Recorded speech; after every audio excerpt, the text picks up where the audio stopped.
Welcome back everybody. In this video our focus is going to be lesson 53, and in lesson number 53 we are going to be learning about key signatures. Now key signatures occupy the space between the treble clef and the time signature, which is why up until this point you've never seen something between the treble clef and the time signature, because everything we've played up until this point has been either in the key of C or the key of A minor, both of which don't have a sharp or flat sign in the key signature. This lesson is in the key of G, and the key of G has one sharp sign. The key signature of G, the signature of this key, is one sharp, and that's why you see a sharp sign in between the treble clef and the time signature. Now, if there were a note beside that sharp sign, that note would be an F. So in this lesson, any point in time where you come across an F, that F is going to be played or interpreted as an F sharp. So if you see an F notated, and it's this F, for example, this F is now going to be moved to the second fret, and it's going to be played as an F sharp. If you see the F on the fourth string, okay, it's going to be read as an F sharp, and that's going to be on the fourth fret. If you see an F on the sixth string, the low F or low E, the F on the low E, if you see a sharp next to that, then it's going to, I'm sorry, because we are in the key of G, this F is going to be interpreted as an F sharp, so you would play it here. You're not going to see a sharp sign between, or you're not going to see a sharp sign beside these Fs, because it is in the key signature. So it's up to you to remember that, hey, by the way, all of my Fs from beginning to end, or until I'm told otherwise, from beginning to end, I'm going to be playing Fs as F sharps. So if we look at the second measure, okay, we have this chord. By the way, this is called a D7. This shape, this is called a D7. That F is going to be read as an F sharp, even though there's no sharp sign beside it. So now you have this. Oops.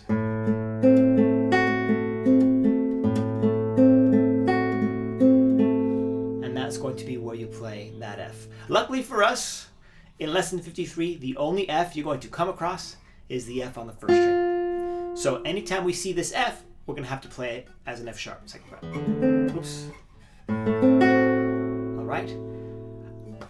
That is the only new thing. Let me just quickly run through some of the things that I should perhaps highlight. We are playing a lesson with three voices. You have a top voice, middle voice, bottom voice. You're going to make sure you mute the bass strings, since we are playing a lot of open strings. And you mute the bass strings with your thumb, with either a rest stroke or returning to the string that you just played. Returning to the string that you played in the previous measure, so that it stops and it doesn't overlap. It doesn't ring on top of the new bass note. We've gone over this many times. And that's about it. What I would like you to do at the end is when you get to the last measure, you're going to go ahead and roll that chord at the end without moving the hand so much. But you're going to do it very evenly. Thumb, index, middle, ring, and it'll sound kind of nice. Of course, it'll sound nice with the writ and the decrescendo. Like that, you know. But that will be a nice addition that I would like you to add to the lesson. The book does mention that if you cannot reach your pinky up here on this G, your fourth finger with this G and your ring and your third finger with this G, you could instead use your second finger to play this G to make it easier for you. He mentions it in that small body of text just above the lesson. But otherwise, if you can, then definitely I encourage you, or if you're really close to getting it, practice it until you can reach your third finger with on the sixth string and your fourth finger on the first string. And the last thing I want to talk about is some things that we can do to make this lesson sound more musical. So let me go ahead and play some of it.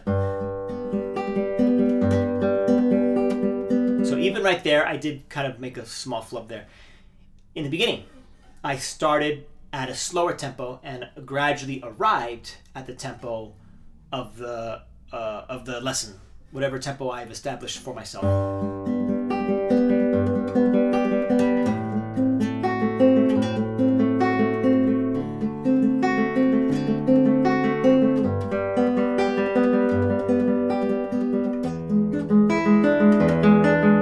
crescendo.